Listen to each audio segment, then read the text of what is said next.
In the lands of ancient Babylonia, there was a man named Daniel. He was known for his wisdom and his unshakable faith in God. 3 times every day, Daniel would open his window and sit down on his knees in prayer. He lived in Babylon, a grand city, where he served King Darius, a ruler of great power. Daniel was so good at his job that the king wanted to put him in charge of the whole kingdom. But not everyone was happy about this. Some of the other leaders were jealous of Daniel. They knew he was loyal to his God and prayed to him 3 times a day. So, they made a sneaky plan. They went to King Darius and convinced him to make a law that for 30 days, no one could pray to any god or human except to the king. They knew this was one law Daniel would never follow. Daniel, upon hearing this decree, did not change. With the windows of his chamber open, he knelt and prayed, just as he always had.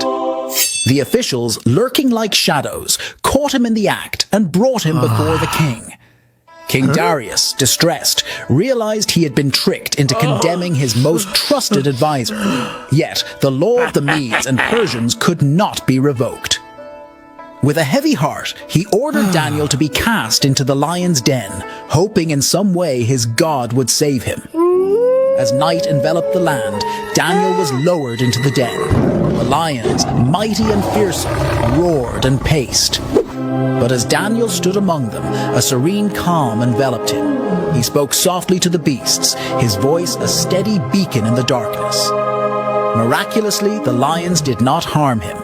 They lay around him, their usual ferocity replaced with a peaceful presence. All night, King Darius walked around in his palace, struck with worry. At the first light of dawn, he hurried to the den and called out anxiously for Daniel. From the depths of the den, Daniel's voice rose, steady and calm. "O king, my God sent his angel and the lions have not hurt me." Overjoyed, King Darius commanded that Daniel be lifted from the den. Not a scratch was found on him, for his faith had protected him.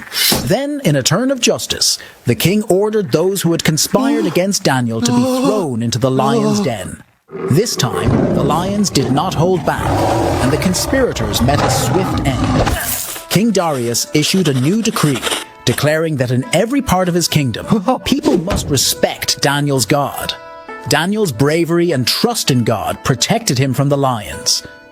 His story teaches us about staying true to our beliefs, even when it's hard, and how faith can bring us through the scariest times.